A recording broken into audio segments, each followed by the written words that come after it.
Todos hermanos, gracias a Dios.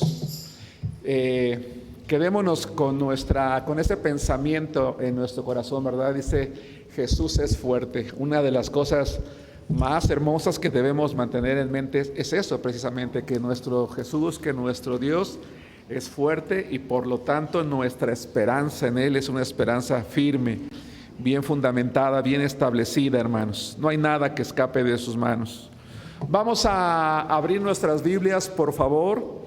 Estamos estudiando una serie que se llama La personalidad del discípulo.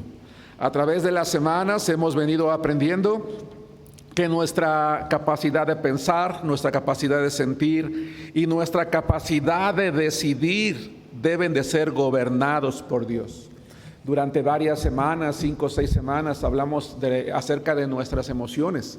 Hablamos de la inteligencia espiritual, ¿verdad?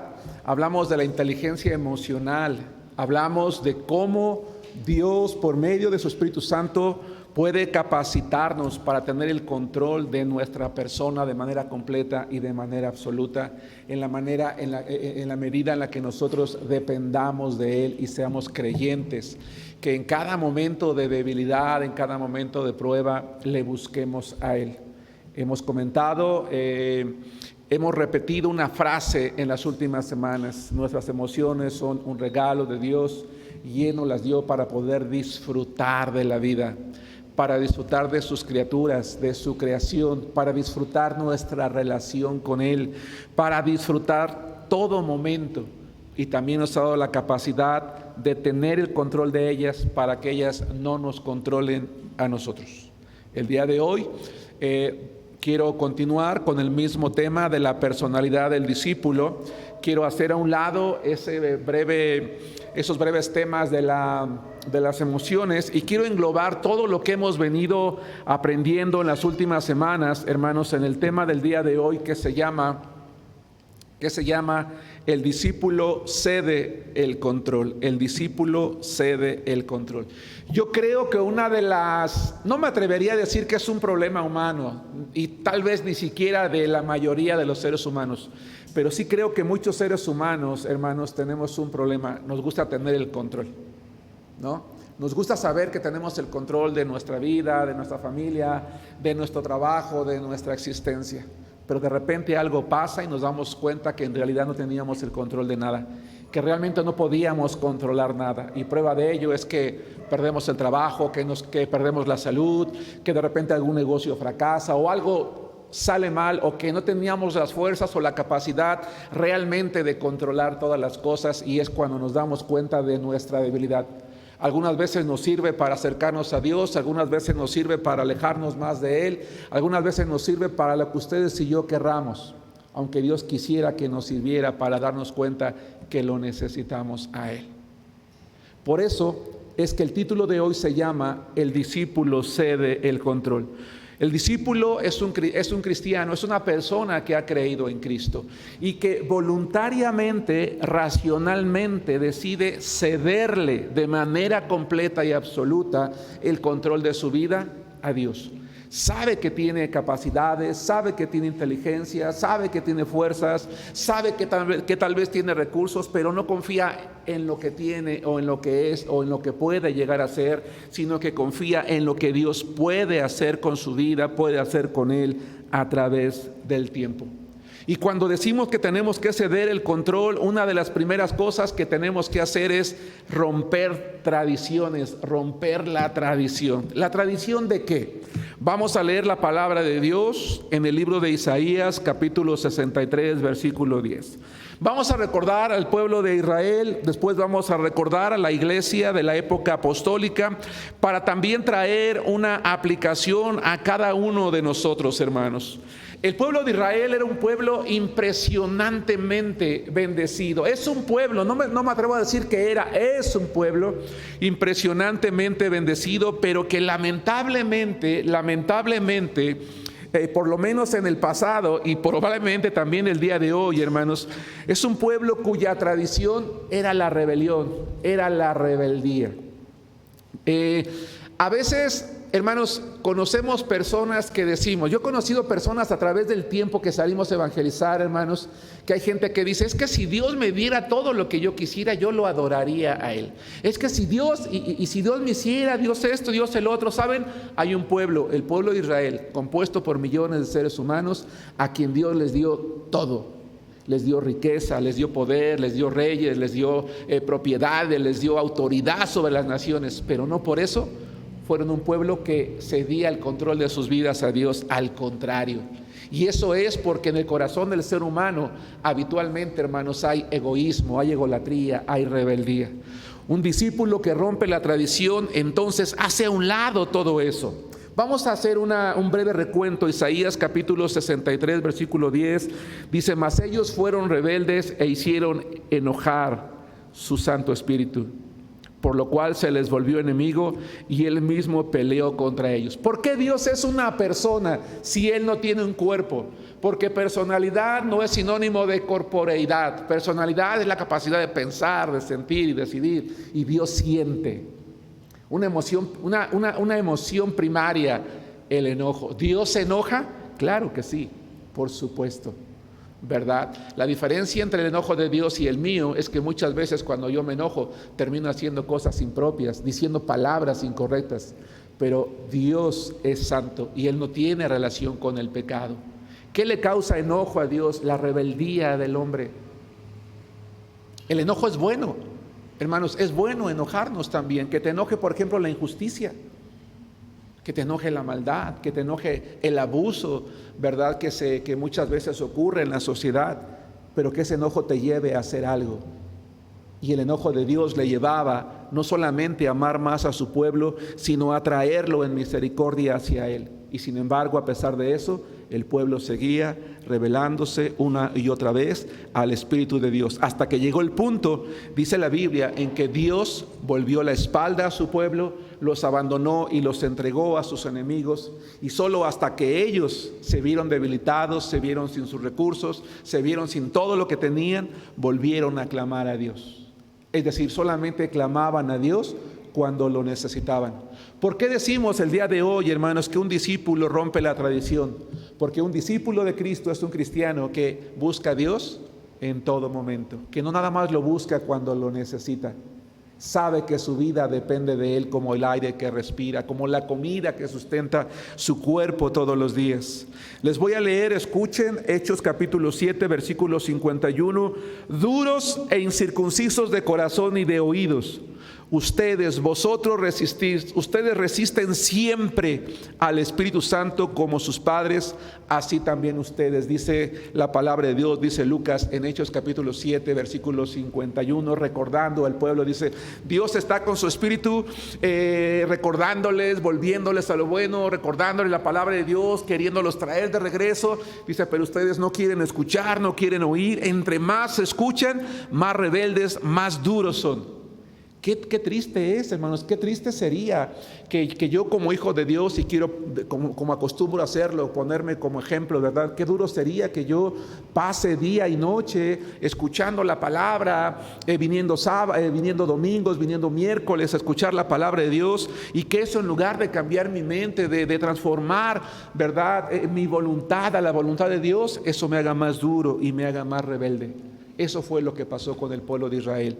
Pero un discípulo que rompe la tradición es alguien que usa sus oídos, valga la redundancia, para oír. De hecho, la palabra de Dios dice, el que tiene oídos para oír, oiga, es decir, ponga atención. Ahora, escuchar no simplemente es oír, es tratar de comprender lo que estoy oyendo para poder llevarlo a la práctica. ¿Qué pasaría si hiciéramos el siguiente ejercicio después de cada culto dominical o de oración? Y el ejercicio fuese el siguiente: un hermano se colocara en la puerta del templo y te pudiera hacer una simple pregunta. Hermano, ¿podrías resumirme en pocas palabras de qué trató el mensaje de hoy? 5 minutos después de que haya terminado el culto. Ojalá me equivoque, pero es probable que un buen porcentaje miraríamos hacia arriba, hacia abajo, hacia la izquierda, hacia la derecha, y diríamos, hermano, ya ni me acuerdo de qué trató el mensaje. La verdad, estaba yo pensando en tantas cosas que llegó el momento en que me perdí. No lo sé. Y ojalá que no sea por lo malo que somos los predicadores, ¿verdad? No.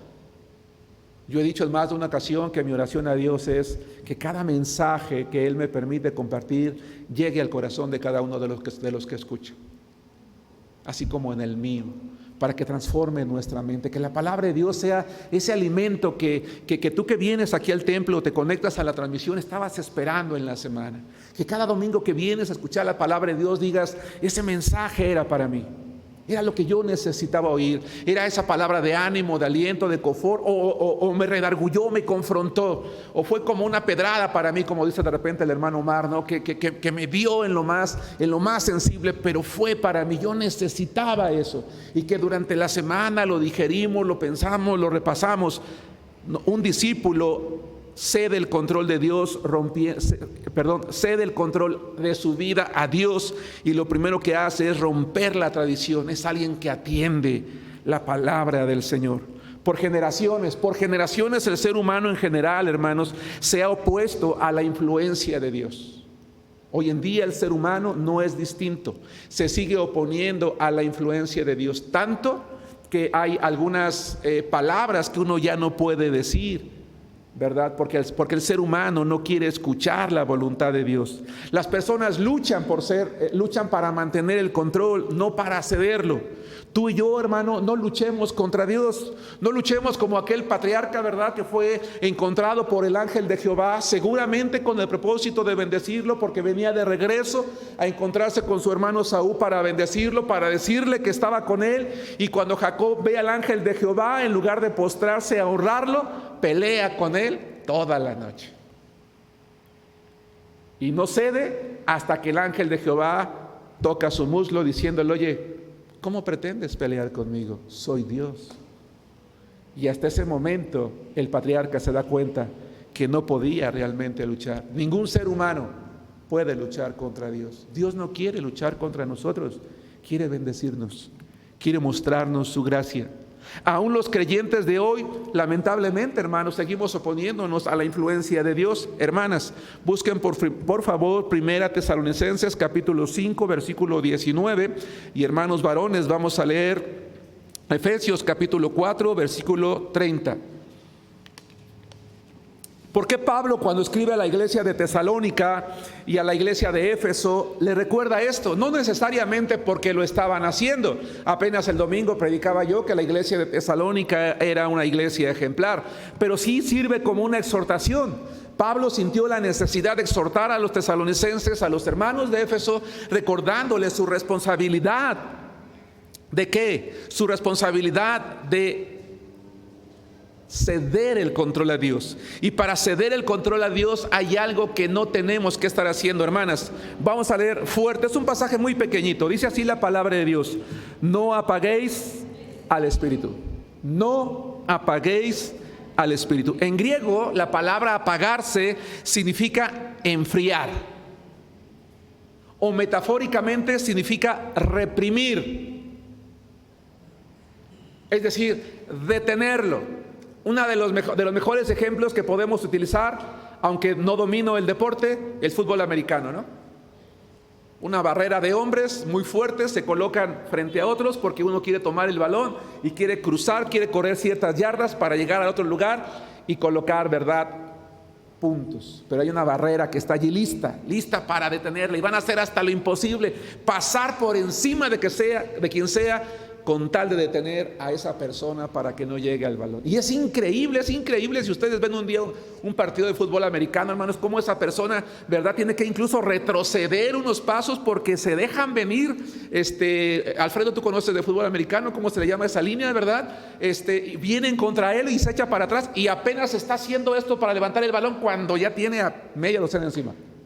O sea, ni siquiera pudo aventar el balón. O sea, es una verdadera batalla.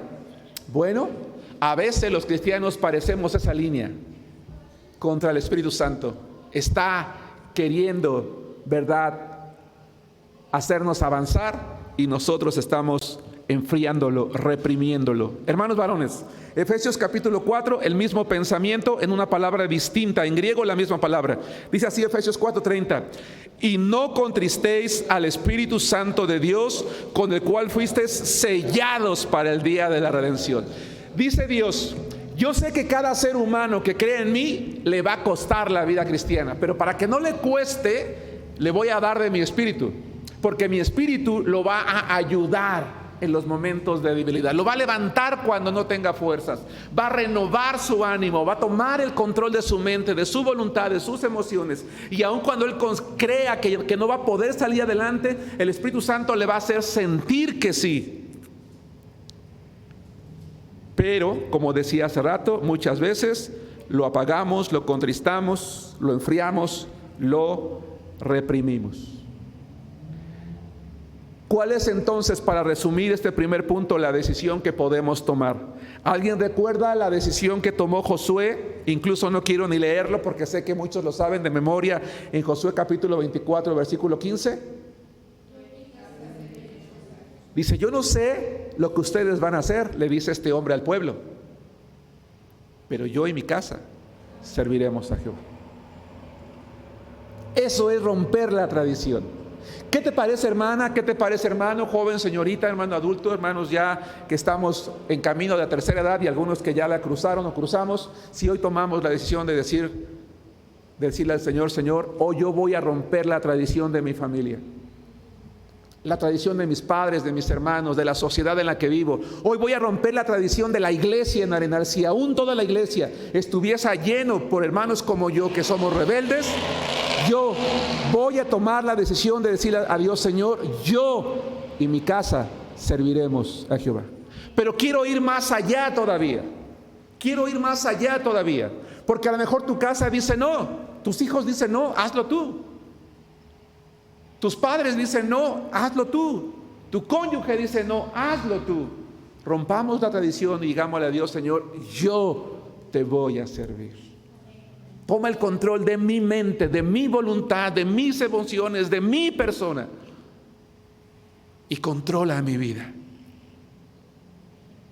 Acompáñenme todos al Salmo 101:2, por favor. Es un salmo hermoso. Es un salmo muy hermoso, hermanos, que dice lo siguiente. Vamos a leerlo todos juntos.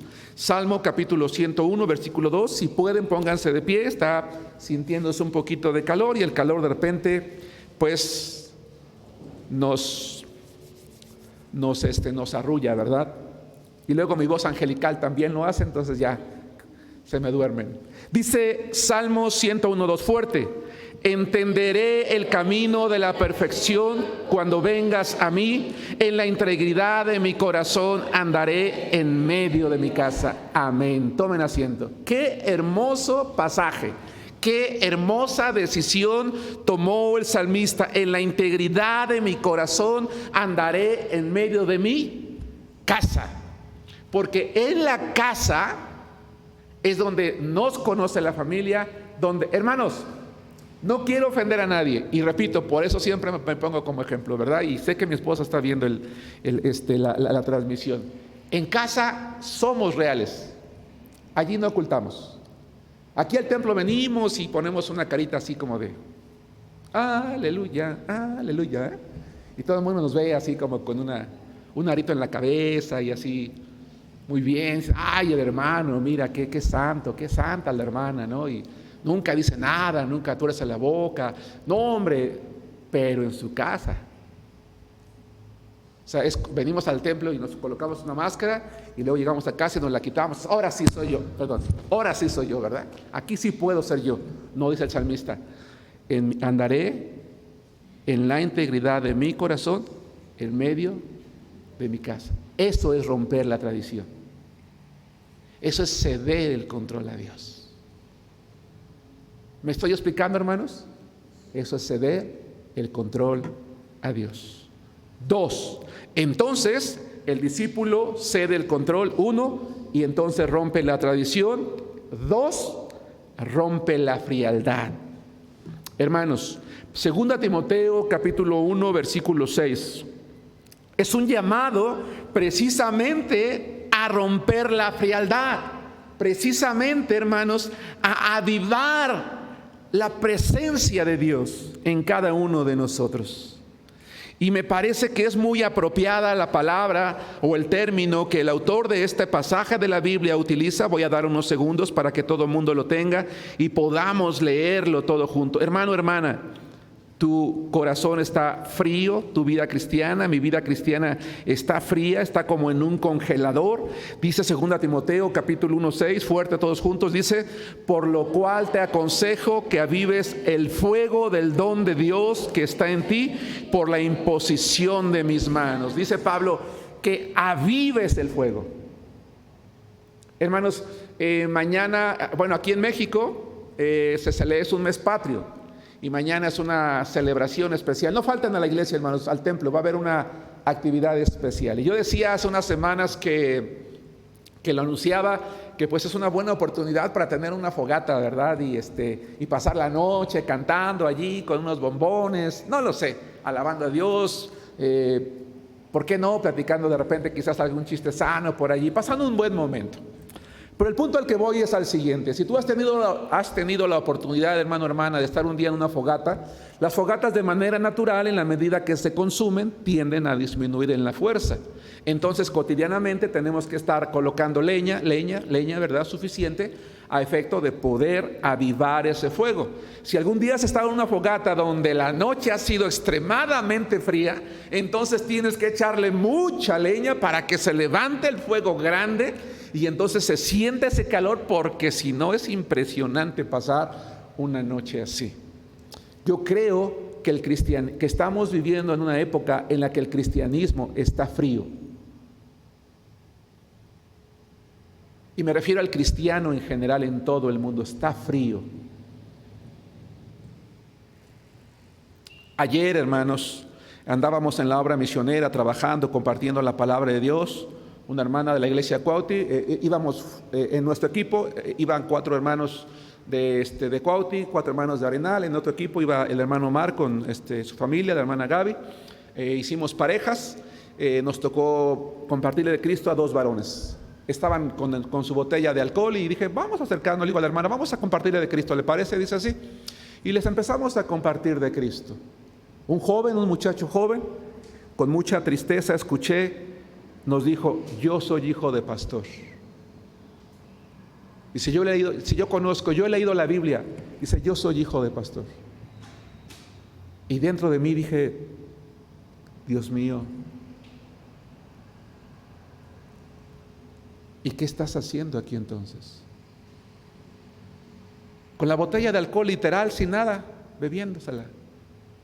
Y a pesar de lo que él me dijo, le compartimos de Cristo, le compartimos, decía, es que yo conozco la Biblia, es que yo sé, es que yo he oído, es que yo soy hijo de... Y como que me insistía, yo no le di tanta importancia al hecho, porque yo decía, ¿sabes? Ni siquiera deberías de decir eso, porque ¿con qué cara dices que eres hijo de un pastor? Ahora, ser hijo de un pastor no es garantía de ser un hombre bueno, por supuesto que no. Ser hijos de cristianos no nos hace cristianos. Al punto que voy es, ¿en qué momento este muchacho se fue? Pero saben, no es el único. No es el único. Habemos muchos cristianos que nos hemos enfriado tanto que dejamos de alimentar el fuego del Espíritu Santo en nuestra vida, que nos distrajimos con el mundo, que nos distrajimos con lo que ustedes y yo querramos, para no mencionar algo en particular, y nos fuimos apartando, hasta que nuestro corazón quedó helado. Yo quiero plantearte y quiero que nos planteemos, hermanos, las siguientes preguntas. ¿Qué trato le das al Espíritu Santo en tu vida, hermano? ¿Qué trato le damos al Espíritu Santo que mora en nosotros? ¿Lo tratamos como un huésped que es bienvenido? ¿Lo tratamos como un siervo? Es decir, lo utilizamos cuando lo necesitamos y le ordenamos que cuando no se haga a un lado. ¿Lo tratamos como un simple inquilino? ¿O lo tratamos como nuestro Señor? Porque el Espíritu Santo es Dios en nosotros. Deberíamos de tratarlo como nuestro Señor.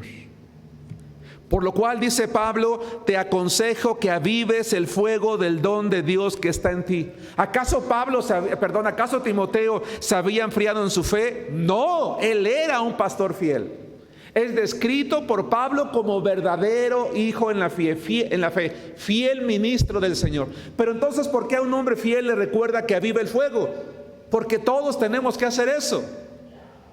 Todos tenemos que hacer eso todos los días.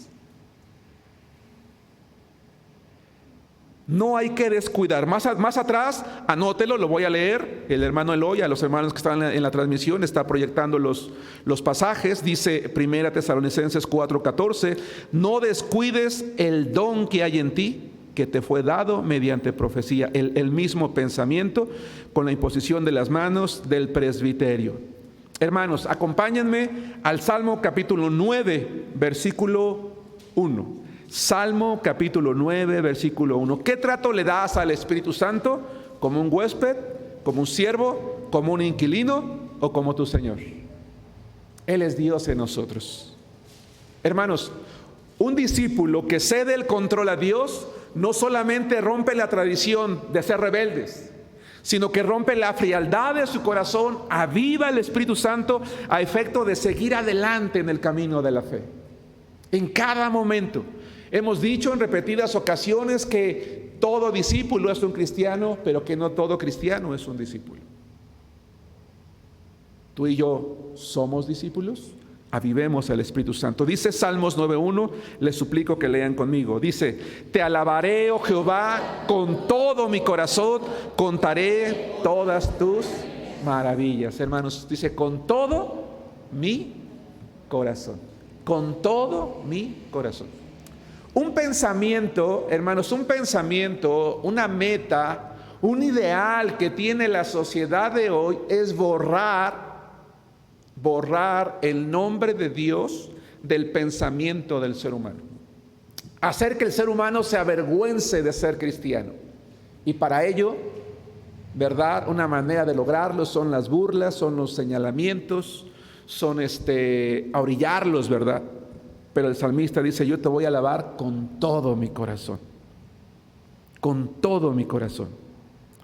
El Salmo 86:12, se los voy a leer, dice, te alabaré, oh Jehová Dios mío, con todo mi corazón.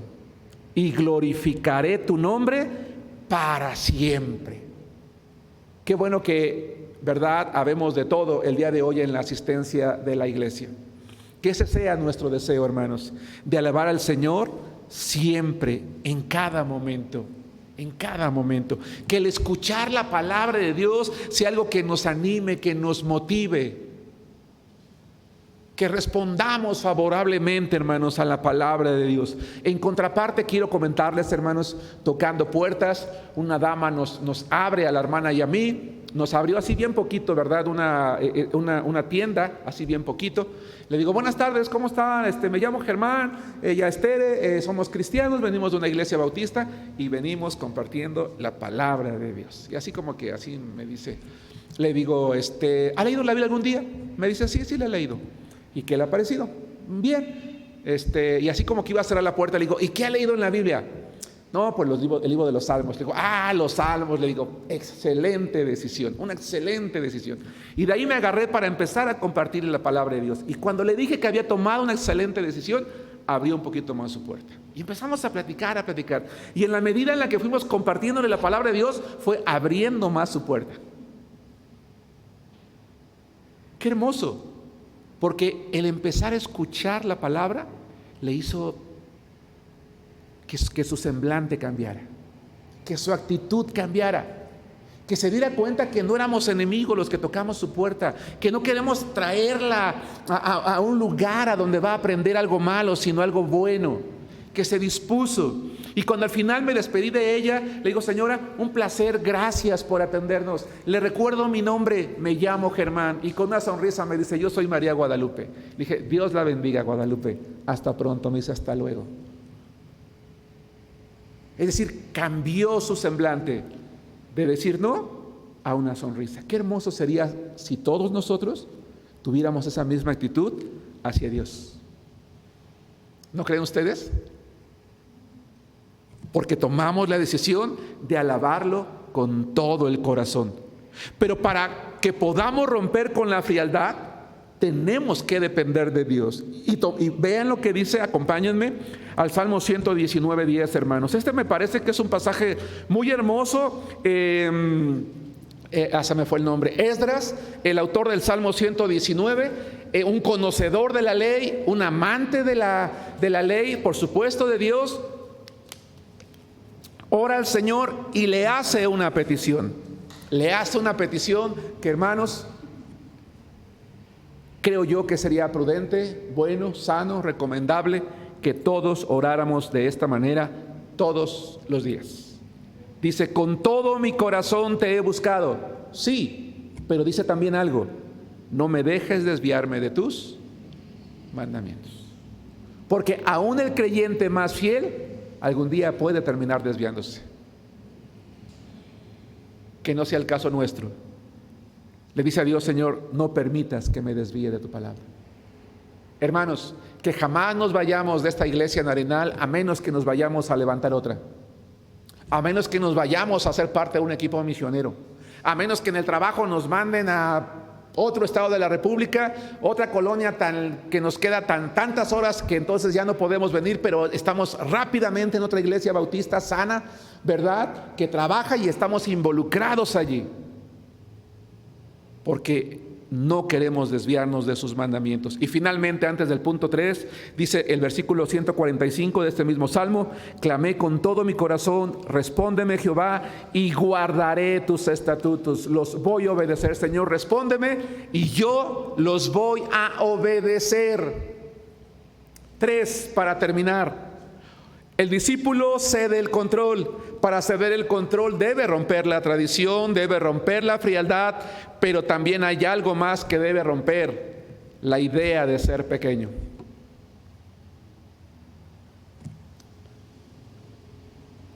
Hermano, ¿algún día te has visto a ti mismo y has pensado: yo nunca voy a poder ser una persona importante? Nunca voy a poder ser el jefe de mi trabajo, nunca voy a poder ser el jefe, nunca voy a poder levantar un negocio, nunca voy a poder establecer una empresa. Pero quiero llevarlo más bien a lo espiritual, porque finalmente estamos en la iglesia. Yo nunca voy a poder ser algo grande para Dios. Si eres hombre, un pastor, un misionero; si eres mujer, una dama de trabajo, una maestra de damas, una maestra de esposas, una maestra de niños, una superintendente, una mujer que apoya, que hace cosas grandes para Dios. Yo nunca voy a poder hacer eso, porque te miras a ti misma, ves a los demás, dices: híjole, qué grandes son ellos y qué pequeño soy yo. Hermanos, un discípulo rompe la idea de ser pequeño, porque entiende que no somos nosotros, decía yo hace rato, sino lo que Dios hace a través de nosotros. Pablo no era un hombre grande, no llegó a ser el gran apóstol Pablo porque era el mejor, sino por la medida en la que él cedió el control de su vida a Dios. Es más, él se calificaba a sí mismo como un abortivo, como alguien menospreciable, como alguien a quien Dios por pura gracia salvó. Y él dice, cuando escribe a los Corintios: por la gracia de Dios soy lo que soy. Humanamente hablando, él tenía cosas de qué gloriarse, claro que sí, pero dijo: todo eso lo tengo por basura, y yo reconozco que lo que yo soy es porque Dios ha hecho conmigo esto. Ahora, este problema o esta idea de ser pequeños, hermanos, tiene que ver también con nuestras emociones, con cómo nos vemos nosotros. Quiero que vayamos a recordar este pensamiento lamentablemente negativo en el pueblo de Israel en el libro de Números, capítulo 13, versículo 33, y después vamos a leer 3 pasajes y vamos a conocer a 3 personas: a Nehemías, a David y a una mujer, ¿verdad?, que hicieron a un lado la idea de ser pequeños, que no se vieron a sí mismos y que se impusieron tareas grandes y que las lograron. Rompe la idea de ser pequeño. Hermano, sueña. Soñemos, hermanos, para Dios.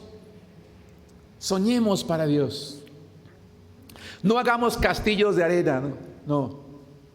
sino cosas establecidas en el poder de Dios. Pero vamos a ver el problema que tenía precisamente el pueblo de Israel en Números capítulo 13, hermanos, versículos 33.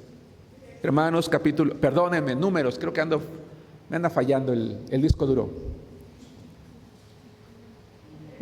Números 13, 33. Vuelvo a repetir, Números capítulo 13, versículo 33. Ténganme paciencia, hermanos, ya superé los 25. Después de los 25 ya la memoria ya empieza a fallar.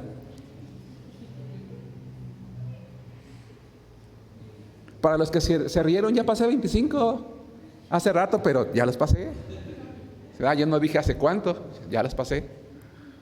Números 13, 33. Dice la palabra de Dios: también vimos allí gigantes, hijos de Anac, raza de los gigantes, y éramos nosotros, a nuestro parecer, tan pequeñitos como langostas. Es más, así les parecíamos a ellos. ¿Por qué el pueblo de Israel no conquistó la tierra prometida 18 meses después de salir de la esclavitud en Egipto, hermanos?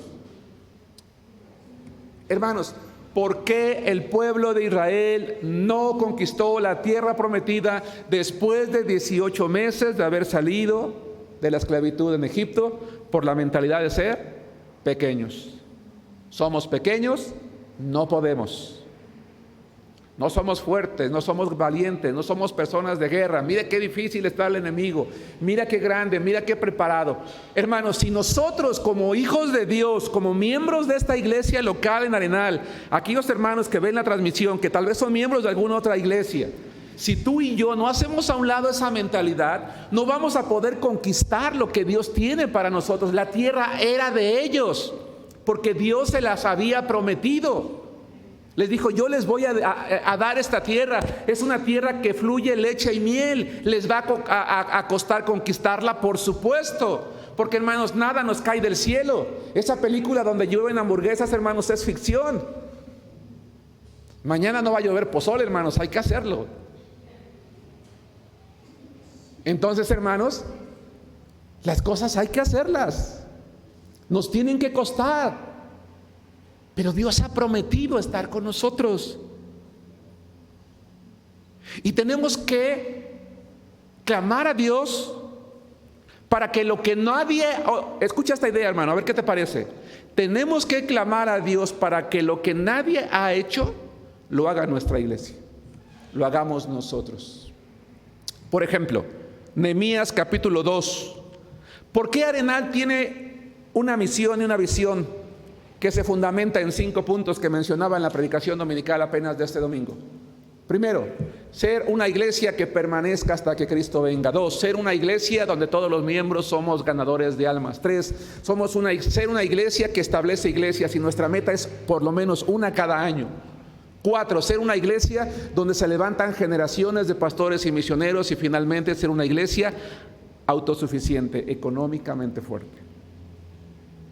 Nuestra meta antes del 2024 es haber ganado por lo menos 3,200 personas para Cristo.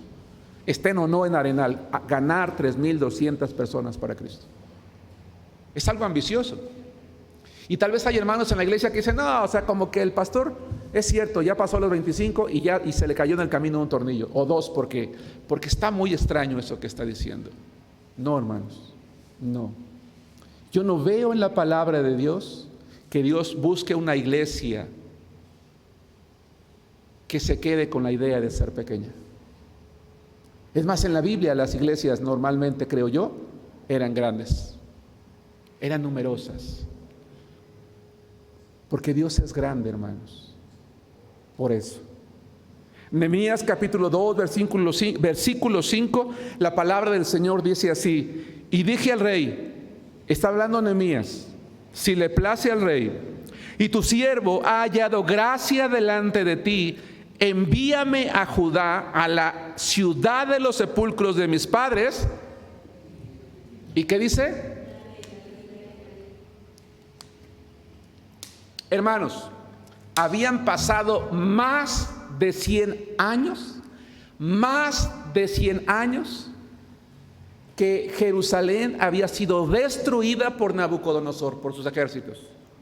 Dios había dicho que iban a pasar 70 años y después de 70 años el pueblo iba a regresar e iba a restaurar. Pero el pueblo rebelde no lo hizo. Pasaron casi otros 70 años y nadie había hecho nada. Por eso dije más de 100 años. A nadie le importó restaurar el templo, restaurar el culto. Bueno, Esdras lo hace, ¿verdad? Unos 14, 15 años antes que Nehemías llega y restaura el templo, movido por Dios, pero el templo está derrumbado, el muro está caído.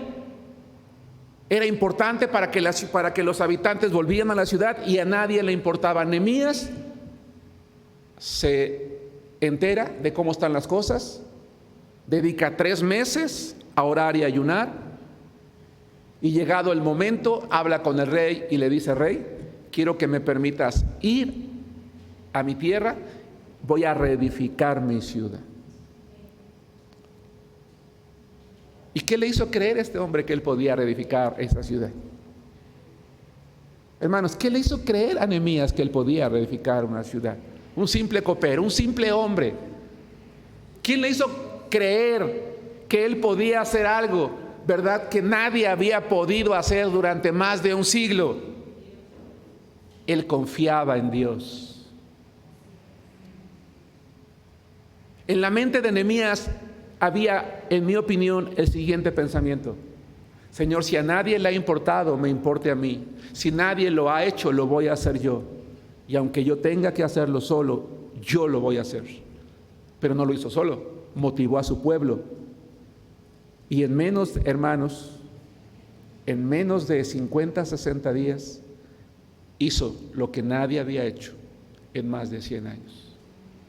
Hay muchas cosas en nuestra iglesia que no se han hecho, hermanos, durante mucho tiempo, y que se harían si tan solo quitáramos la idea de que somos una iglesia pequeña. Es que somos pequeños, no tenemos recursos, los hermanos no quieren dar, no quieren ir, no quieren trabajar, no quieren ofrendar, no quieren asistir, no quieren. No, pues no, o sea, así entonces nos vamos a quedar siempre. Hermanos, ¿tenemos que quedarnos siempre así?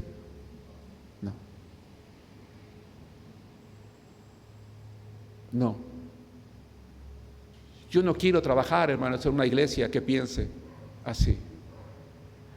Dios no quiere que pensemos así. ¿Qué les parece si como discípulos cedemos el control a Dios y cambiamos las cosas, hermanos? Y soñamos en cosas más grandes. Primero de Samuel 17, 26.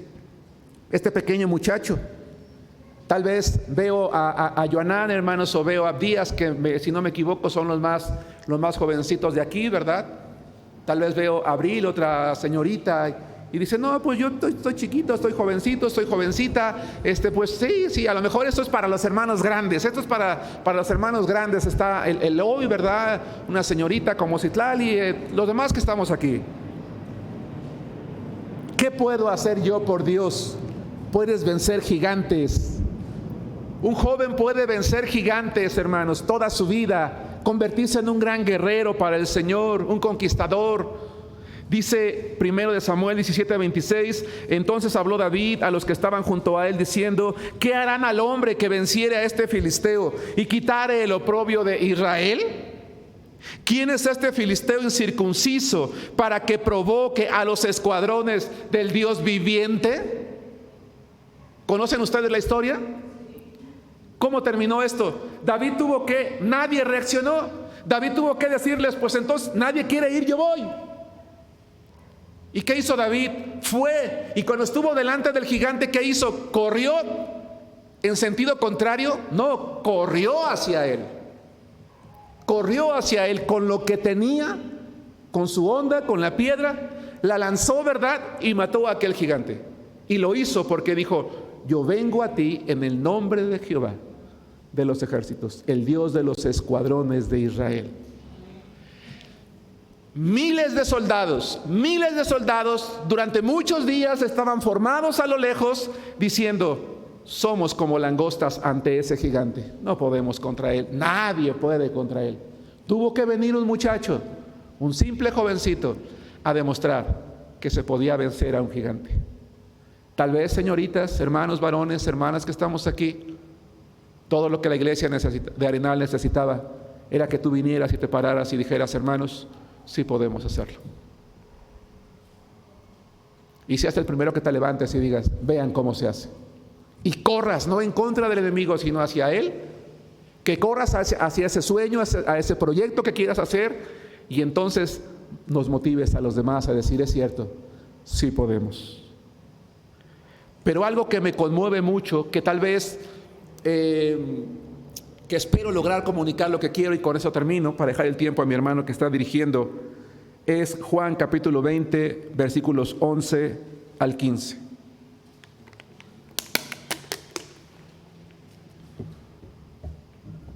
Y voy a tener cuidado en las palabras que voy a utilizar, hermanos, porque se trata de una mujer. Y ahora que está de moda el feminismo, tiene uno que tener mucho cuidado con lo que uno dice. No por ustedes, no, sino por lo que dice uno y se queda grabado. A mí me conmueve llegar siempre que paso por los evangelios, hermanos, a esta historia.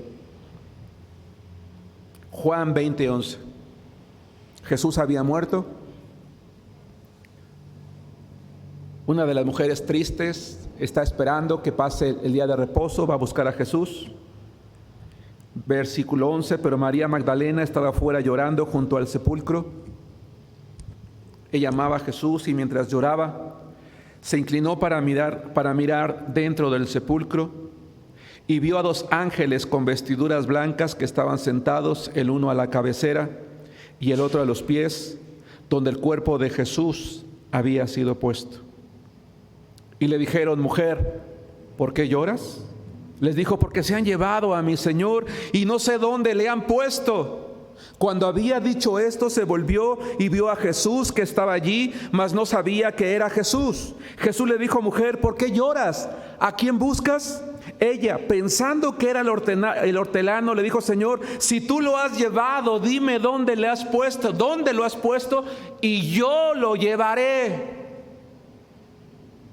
Llamo tu atención a esto.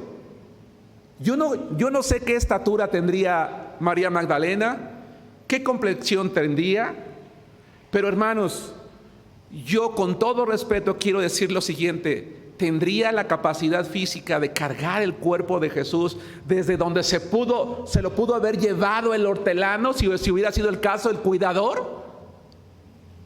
Con todo respeto quiero decir lo siguiente: probablemente no.